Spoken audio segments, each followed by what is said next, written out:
Euzu billahi mineşşeytanirracim. Bismillahirrahmanirrahim. Elhamdülillah ve salatu vesselamu ala Resulillah. Muhterem aziz kardeşlerim, Esselamu aleyküm ve rahmetullahi ve berekatuh.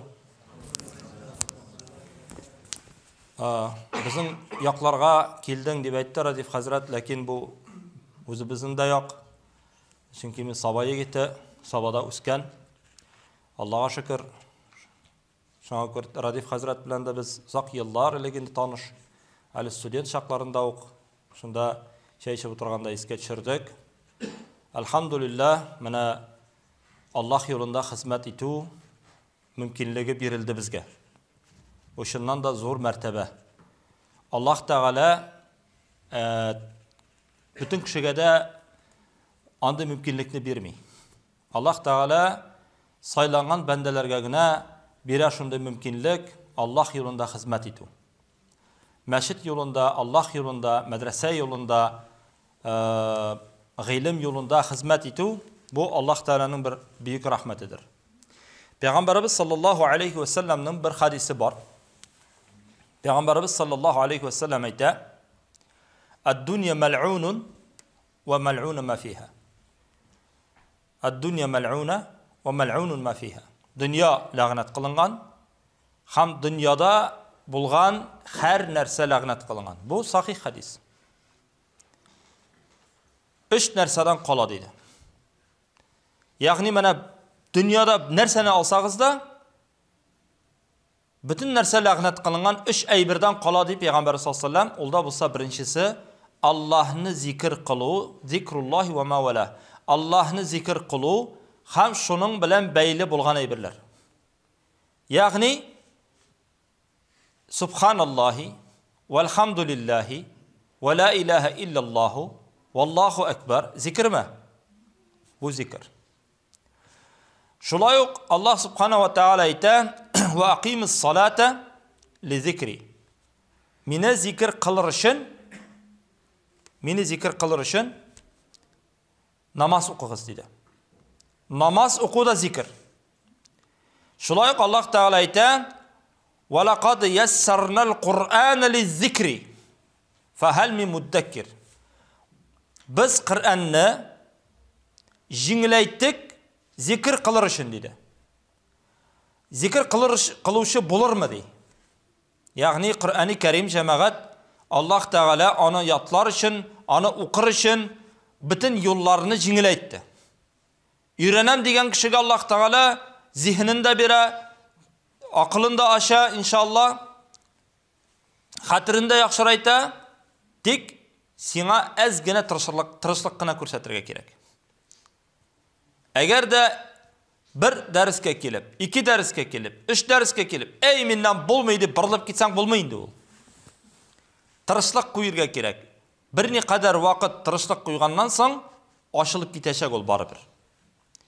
Kur'an-ı Kerim'ni yatlagan, Kur'an-ı Kerim'ni öğrengen kişi her vakitte de büyük. Çünkü muhterem cemaat Allah subhanahu ve teala biz bitinde mena hazır Ramazan ayına kirişebiz. Allah subhanahu ve teala ite şehru Ramazanellezî unzile fihil Kur'an. Ramazan ayı olsundu mübarek aydır dedi. Ol ayda Allah Teala Kur'an-ı Kerim'ni indire başladı.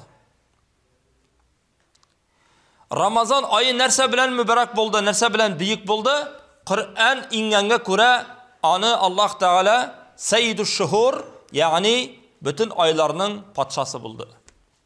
Bütün ayların patşası itti. Kadir kişisinde indi Kur'an şuna kure Kadir kişisi en hayırlı kişi etip Allah Teala koydu.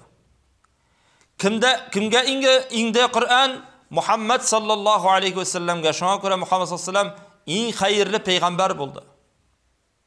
Kim arkalı indi? Cebrail aleyhisselam arkalı indi. Şuna göre Cebrail aleyhisselam en hayırlı hem ulu feriştelerden buldu. Anı şaytırıp sanap getirge bola. Şuna göre Allah Teala ite ve laqad yessarnal Kur'an'a li zikri biz Kur'an'ı jinglayttık zikir kılır için. La paminanya Rusça etkende. Eğer de Kur'an-ı Kerim yatlayayım deysen Allah Teala jinglayta ol. Tırışlık gerek. Hem bir zor tilek gerek. ham yalqovliqni biroz qirg'iga olib qo'yirga kerak. Bu birinchi bo'ldi deydi Rasululloh sallallohu alayhi vasallam, zikr. Agarda kishi zikr qilib, namoz o'qib, g'ibodat qilib, izgilik ishlab yuriykan, onun bütün amallari da g'ibodat bo'lacak, la'nat bo'lmayacak. Masalan, agarda kishi yuqlaykan, ularning uchun g'ibodat. Yurt tuzuykan, ularning uchun g'ibodat, chunki u namozini o'qiy, Allohni bila, zikrini unutmay. Hatta Rasululloh sallallohu alayhi vasallam aytdi, xotining bilan birga bo'luvda sadaqa dedi. U da g'ibodat. Chunki agarda kishi ani Alloh qo'shgancha yasa ekan, nikoh bilan Alloh qo'shgancha, u anga g'ibodat bo'lacak. Agarda kishi Allohga tayanib, Allohni bilib, Alloh qo'shgancha yashab, zikr qilsa. Ikkinchisi dedi Rasululloh sallallohu alayhi vasallam, alim, uchinchisi mutaallim. Ya'ni ilm olu ham ilm beru. Agarda jamoat ilm yo'lida yursak, Alloh qo'shgancha yashab, ilm yo'lini saylasak, ham shul algan ilmni boshqalarga da erishtira olsak, biz Allohning rahmatida bo'lamiz, la'natida bo'lmaymiz. Shundan da shulay. Imam Ash-Shafi'i ayta o'zining she'rida, u bir she'rlar yozuvchi edi. Shu vaqtda shoir edi. Shakawtu ila waqi'in ala su'i hifzi dedi. Men de xatrimning nasharligina o'qituvchimga Vaqi' degan o'qituvchisi bo'lganim, shunga shikoyatimni aytdim dedi. Fadullani ala ma'asi. Ol menga mening gunohlarimga ko'rsatdi dedi. Ham aytdi: "Fa innal ilma nurallohi fala yu'ta nurallohi lil 'asi." Durustlikda ilm Allohning nuridir. Allohning nuri gunohli kishiga berilmaydi deb aytdi. Shayton har vaqtda da, har shaqda da ilm olu yo'lunda kirta qo'yib turacak. Bunda sabab, ikinchi sabab xotin, bola, ish, tegisi, bunisi ardım bitti sö. Bir kun qoldi, ikkinchi kun qoldi, uchinchi kun qoldi. Kishi ilm yo'luna bosalmay. Chunki anda Allohning nuri bor. Chunki aning bir ko'p dunyo mashaqqati bor. Balki gunohlari da bordir. Chunki Allohning nuri ol. Allohning nuri ilm. Gunohli kishilarga berilmaydi dedi. İmam Shafi'ining o'qituvchisi. Shunga ko'ra muhtaram jamoat, agarda biz sizning bilan ilm yo'luna bosamiz deb aytamiz ekan, niqtirg'iz. Qur'onni o'rganam deb niyat qildingiz ekan, niqtirg'iz. Shariatni o'rganam deb niyat qildingiz ekan, sabr bo'ling'iz. Chunki ilm ol Allohning nuri deb aytdik. Bu nurni olovin shayton bir qachonda tilamayacak. Har vaqtda da kirta bo'lacak.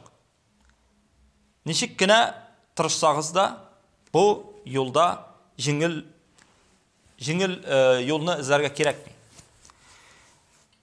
Payg'ambarimiz sallallohu alayhi vasallam aytdi: "Yawmun bir kun fi sabilillahi." Alloh yo'lida bir kun. Khayrun minad dunya va ma alayha. Bir kun Allah yo'lunda bo'lu. Mana biz alhamdulillah shatlana keldik. Men endi erta bilan uyanganda temperaturasi da bo'ldi, boshqasi da bo'ldi. Tigi nindir bir og'irlik tanda edi. Nishik borarmim ekan? Radif hazratga shaltiratam, hazrat kelmasam narsa bo'larmi ekan? Yo'q, sen kelasin dey. No, hazratga qarshi borib bo'lmaydi. No, men niyatimni nig'itdim, aytam, og'ursam da boram. Darularni ishtimgina Alloh taolo kuch berdi, alhamdulillah. Mana ali og'irgan kelishda boshqa sabablarda bo'lgan mumkin. Shayton kelib kirta qo'yib tura, chiqmasin bu kishi. Va'zga bormasin. Niyating durust bo'lganda bigrakda. Niyat bir yerga va'zchilarga dars berga borsang, niyating bir bo'lirga teyish. Alloh yo'lida xizmat. bir oyat bo'lsa da, balli anni walau aya deb payg'ambarimiz sollallohu alayhi vasallam bir oyat bo'lsa da erishtir deb aytadi. Хотя бы один oyat davidi. Mana bir oyatni bo'lsa da bunda o'qirga deb kelamikan, bu xayru minad dunya va ma alayha. Dunyoda bo'lgan har narsadan, ham dunyoda, ham dunyoning o'zida bu har narsadan xayrliroq bo'ladi. Hatta mana shnurok bor, bitta shnurok, oyoq kiyim bayilgan. Bow. Shuni Alloh yo'lida baylab qo'yuvda xayrliroq bu dunyoga qaraganda. Bunda не то что bag'asilav. Mana bunda ribatu yawm fi sabilillah degan. Mana shunga ko'ra jamoat agarda biz tilimiz ekan Alloh taolaning rizolig'in, tilimiz ekan Alloh taolaning rahmatin tirishlik kerak.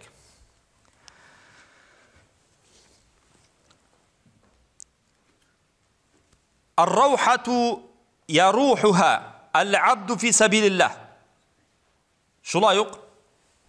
Ar-rawha ul nindir is, tamli is. Alloh yo'lida bir isnav. Shnurok bo'ldi. G'ilim bo'ldi. Isnav turunda so'z bor. Ar-rawhatu xayrun minad dunya va ma fiha. Dunyoga qaraganda ham dunyoda bo'lgan har narsadan xayrliroq dedi Rasulimiz sallallohu alayhi va sallam. Shunga ko'ra jamoat biz sizning bilan durust natijalar yasasak edi. Dunyo bugun bor. Bugun biz tudiq. Bizga azon bilan qamat aytdilar. Mana shu ikki azon bilan qamat orasida yashaymiz endi biz umr bo'yi. Onları janoza bo'la bizga. Bizga janoza o'qiyashaqlar har birimizga da. Inshaalloh. Nasib bo'lsin, o'qisinlar edi bizga janoza. Musulmon bo'lib ketirgan nasib etsin Alloh taolo bizga, baribizga da. Onda qamatda bo'lmay, onda azonda bo'lmay, onda rukuhda bo'lmay, onda sajdada bo'lmay, onda bir narsa bo'lmay. Mana bosqan kelish janoza duosig'ina o'qila, namozig'ina o'qila. Bitti. Shuning bilan kechagi do'stingda, kechagi nashanlikda, kechagi butun sening qardoshlaringda sening bilan tamli etib shayishib o'tira turgan alar seni unutaqshalar. Alar seni unutashaq. Ertaga o'q. Tug'anlar bir 3-4 kun, 40 kun iska tushirib 40-kunda osh o'tkazadilar, shuning bilan bitdi. Bir kimda seni iska tushirmay. Allohdan boshqa. Biz kishi uchun tirishamiz. Kishiga bo'lsin, bolalarga bo'lsin, xotinga bo'lsin. Ertaga ol bolalaring o'sashak, xotining boshqa kishiga kuyovga shaqashaq. Yoki kirisincha u xotin o'lib ketsa, ering boshqa xotinni olashaq. Narsa bilan borashaqsin sen endi Alloh qarshina. Zikrlaring, g'ilmlaring, duolaring, izgiliklaring, urazalaring bormi? Mana narsa bilan borga kerak. Biz qay vaqtda rushaytmishlar, pechomsa за то, что скажут люди. Kishi ne aytir deb qayg'uramiz. Kishi ne aytir deb yashaymiz. Bir shilamiz. Qay vaqtda hatto kishi ne aytir deb namozga da bormaymiz. Dinni da qoldirishlar da bor. Kishi ne aytir deb. Payg'ambarimiz zamonida da bo'ldi u. Hozirda borandi kishilar. Kishi ne aytir deb. Tiginda ertangmi, so'ngmi biz Alloh qarshina borashaqmiz qiyomat kunida. Qabrga borashaqmiz. Anda da so'rov bo'lashaq. Anda обязательно borashaqmiz. Bir nishik yo'q. Ham bitini biz ana bilamiz. Qachon bo'lsa da kech bilan yiqlaganda o'ylanganimiz bormi ertaga uyanirmizmi-ki yo'qmi-ki deb. Hamma dunyo ortidan shab. Men aytmayman dunyo ortidan shabrga kerakmi? Kerak, lekin oxiratni Allohni unuturlik darajada tugil endi. Ana bir topshiriqni qaragan edim. Qiziq uchungina kirdim. Men anda bir qiziq topshiruv bor. Bir kishi радиода инде бу. Сұрый, өзінің şu интервью алған кішісінен сұрый, міне, сеңа бүгін $10,000 берселер, нинди халат кешіресің сен деп айтты. Что ты будешь чувствовать? О, мен бақытлы болам дей. Міне, әрбір кізге $10,000 беріп шықсам. Рахат бола бетінде, ақша бар, ертеге ипотекасын да төлейім деп, мында борышларны берем деп, балаларға тәмлешкелер алам деп. Бітінің кізде де бір не распределение бар мана мында. Қоя қоям бұл ақшаны. Шатлық барлыққа келе. Ярар дей, мен сеңа дей $100,000 берем дей. Но бір шарт білен. Нені шарт деп айта? Сен ертеге уянмайсың. Білесің нәрсе деп айта ол? Валлахи, мен анын турында бір қашанда уйланғаным да жоқ дей. Я никогда об этом не задумывался. Мәне сізге де шул сұрау яңғырады қазір. Уйлағаныңыз бар ма? Дүниядағы бүтін малны берселер де ертеге уянмайсың. Нәрсе керек ол мені? Сен уянмағаш, ол байлық нәрсе керек ол сен? Солай бітінде. Мәне тіге Әл-Ғимран сүрәсінде шундай бір аят бар. Қазір мен аны ізләп табалсам енді әлбәтті. Но мен аны оқығаш ғажап қалдым менде. Қазір. Бұл аятның мағанасы мәна шундайрақ. Инналлазина кафару. Дұрыслықта кафирлер. Вамату вахум куффар. Хам алар үлселер, үлә қалсалар, хам алар имансыз кетселер дүниядан дей. Фәлә юқбала мин ахадихим. Аллах субхана ва тағала алардан bir nəsəni də qabul etmey. Onların bir nindi izgirliklərini qabul etmey. Gerçi alar təqdim etsələr də mil'ul ardı zəhəbən və ləv iftədə bihi. Təqdim etsələr də jir xətlik altın, jir şarı xətlik altın. Mənə bugün kündə qiyamət günü жетті dey. Көз алдына кетіргіз. Sizge ayteler. Mena Allah Teala ayta ekan. Mena bugün mümkinlik var senin cehennem otundan qutulurga. Jir şarı kadar altının var. Ol altın hazır bulsa cehennemden qutulurdun mu sen? Elbette. Akim qutulmasıydı. Azrak fikir baş İşli başladı mı nese turunda siz bargan? Mana jir kadar altın senin var. Көз алдыңа кетер. Сен жаһаннам отынан бүгінгі күнде құтқара аласың өзіңне жаһаннам отынан. Әлбәттә бүтінімізді, конечно. Береміз біз ол алтынны. Нәрсе керек ол? Ол жаһаннам отын көргәч бізге бір нәрсе керек ме яннары?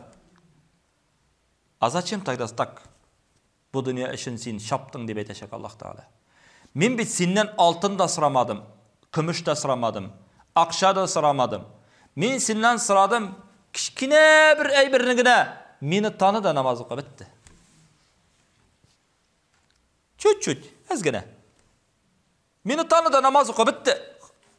Meni tanı degan so'z endi ol haramdan yiroq bo'l, halalni osha, Allah qo'shgancha yasha, to'yganlardan tiyil, namazini o'qib bitti. Ko'p bir sıramadım. Altınlar sıramadım. Mescitke kirir için akşa sıramaylar. Cennetke kirir için akşa sıramaylar. Cehennemge kirir için akşa sıraylar. Arakısına akşa gerek, diskotekisine akşa gerek, başka günah kılır için akşa gerek. Sen cehennemge kirir için akşa tüleysin. Cennetke kirir için vahşi besplatna, пожалуйста. Mescitler aşık, kitaplar birile, medresegiz var, bütün nerse var. Elhamdülillah, kilde oku cennetine kir. Yok, nerseler aktarabız biz. Teki nefsinin teki şakilegi şunun kadar. Bu jitmeydi, tege jitmeydi, bu jitmeydi, tege jitmeydi. Hamma nerseler aktarabız. Şeytan da tırtıp duralı 24 saat boyu. Qoy vaqtda nashar fikir keladi bizga. Nashar fikir kira. Biz o'ylaymiz bu o'zing fikir deb. Bo'ladimi? Kuni bo'yi ol fikir bizni qoldirmay. Turtib tura shol. Мәсәлән, birәр кешегә ашу чыктың да, син моңа ничек нашарлык эшләргә микән дип уйлап йөрисең. Шайтан ише тыртып тора, нәфс тә кытырып тора. Син аны теге шайтан сине бу җинаятькә алып барганча кадәр син бу васваса белән яшәячәксең. Җәмәгать, андый вакытта тыңламагыз ул васвасаны. Просто отключите. Кирәкми. Бу синең фикер түгел. Акыллы, иманлы кешенең башына андый фикер килми. Бу шайтаннан килгән фикер. Ничек аны белән көрәшергә просто игнорируйте. Бетте. Юк. Кирәк икән, агар да күңелсенә башлыйсыз икән, киресенчә көлегез, җүләр кебек. Шайтан иң яраткан әйбере шайтанның. Кайчан мөселман кайгы хәсрәттә булганда. Ул мөселман кешесе депрессиягә бирелеп, кайгы хәсрәттә йөргәндә, мөселманның иң яраткан, шайтанның иң яраткан мөселманы шул була. Шуңа күрә бер кайчан да күрсәтмәгез безнең кайфыгыз юк икән. Шайтанга менә безнең карин утыра, кытыртып торучы. Минем хәлем әйбәт, мин кытыртма мине, бу кешене мин яратам. Ул миңа шәклек эшләде, мин аны гафу иттем, Аллаһ Тәала кушкан. Менә васвасамы юкмы, кай вакытта без ничек белә алабыз? Шәригатьнең мизанына куеп карагыз. Шәригатькә туры киләме бу синең фикерләрең, юкмы? Туры килмәсә, всё, отбрось в сторону. Нәрсә кирәк ул?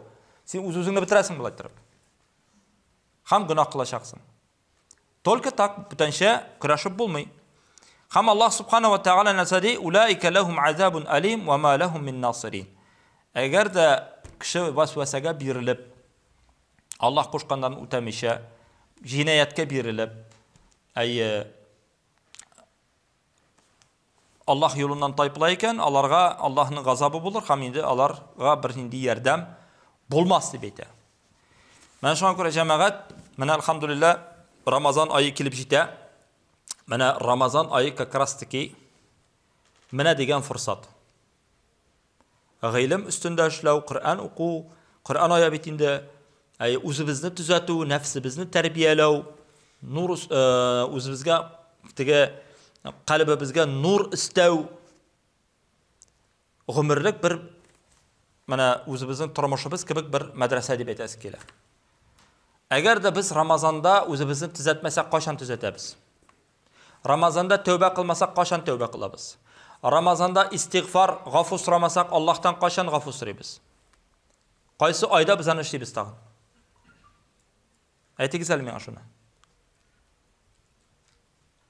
Рамазан айыдагына Аллаһ Тәала биргән бу форсатны. Рамазанда эшләнгән изгелекләр башка айда андый дәрәҗәдә изгелекләрне, савапларны җыеп булмый. Чөнки Рамазанда кылынган бер әҗр савап оннан 700-гә кадәр, аннан да артыграгы булырга мөмкин. Бер фарыз укыйсың икән 70 фарыз кебек кабул кылына. Бер сөннәт укыйсың икән фарыз кебек кабул кылына. Бер нәфил укыдың икән, нәфилең дә синең фарыз кебек кабул кылына. Шуңа күрә хәтта Расулыбыз саллаллаһу алейһи ва саллям әйткән, менә әгәр дә кешеләр Рамазанның кадерен белсәләр, ел дәвамында Рамазан булуын теләрләр иде. Әлбәттә, аның кайбер авырлыклары бардыр инде нәфис өчен. Но аның файдасы да бик күп.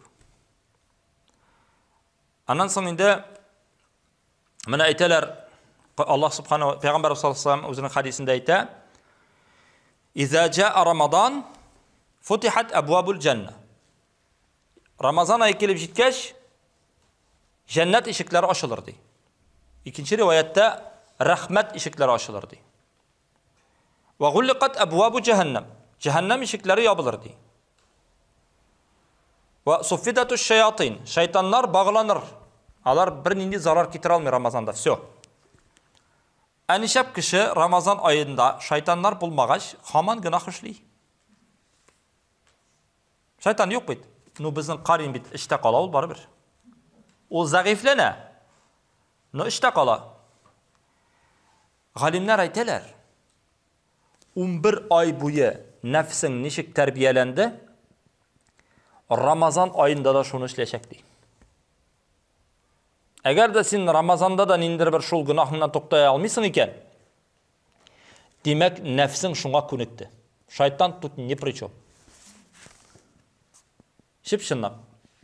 Demek bu zayıf yanını düzelttirge gerek. Bu zayıf yanını terbiyelerge gerek. Mana şu evirlerini her vakitte da iste tutsak idi.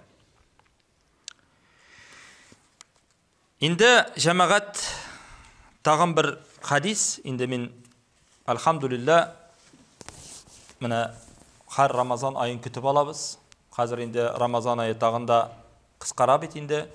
Allah subhanahu wa ta'ala bitindi Ramazan biz indi tige gel işte turgan ayat sizge urazaq farz buldu. Başqalarga farz bulgan kebek, sizge kadar bulgan kavimlerge farz bulgan kebek, la'allakum tattaqun, şat taqvalı bulursiz dip Allah subhanahu wa ta'ala ayta.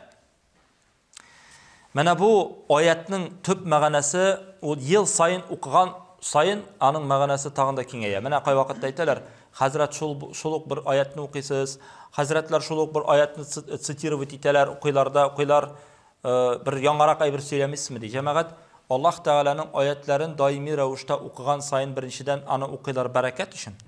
Çünkü o Allah sözü. İkinciden okugan sayın kişi anın mağanasına baribir ahırına kadar düşünüp bitmezke de mümkün. Allah Teala'nın ayetleri dingiz zaman anın başında yok, ahırda yok.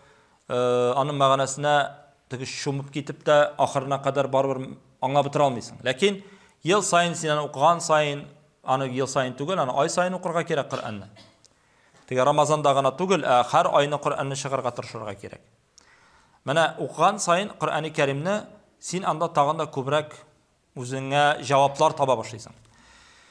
Mana la'allakum tattaqun degan jirde uylanıp qarağız. Mana Allah Teala ayta şat taqvalı bulursiz dey. Возможно, станете богобоязненным. Yani mana urazat tutasız da ni takvalı bulasız diye etmedi Allah Teala. Şet takvalı bulursunuz. Возможно. Çünkü kişinin üzerinden tura. Peygamber sallallahu aleyhi ve sellem ayta kim sugunmi, konflikte kirmi, gıybet silemi, yalgan silemi, kim Allah Teala kuşkan ütep, dürüst etip halal bilen tuklanıp, Ramazanda özünü tınış sabır etip tutsa, günahlardan gözlerin, kulakların kaplap. La'allakum tattaqun. Takvalı bulav. Eğer de kerisinçe konfliktlarga kirip, soğuşup, talaşıp, diginde erleşip, birisin erlep, birisin aşar gaybetin silep, bıktan taratıp, dige yalgan silep, haramga qarap, haram tınlap, yürse la'allakum tattaqun bulmayındı. Takvalı bulmayındı bu. Takvalı degan söz nersesin ol? Vaqayaqi degan sözden alıngan. Yani Abu Hurayra radıyallahu anhu'dan soradılar. Ma huwa takva? Nerse ol takvalık? Takvalık ol dey, mana yoldan barganda sen ışratasın şanışkiler. Sen alarını dey, ayağını avurttıra uzup barasın mı dey, elle eylene buzasın mı dey. Akıllı kişi eylene buzayındı dey.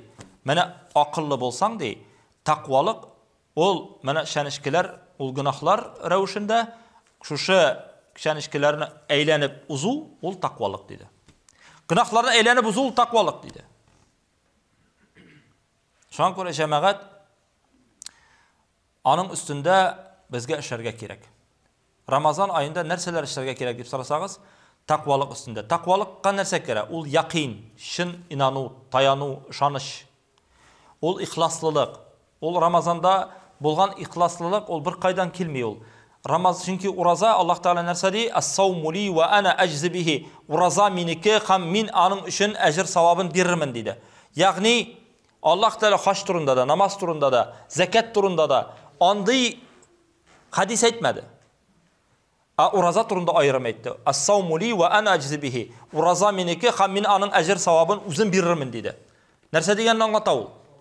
Çünkü urazanı cemaat anı kursatip bulmayı.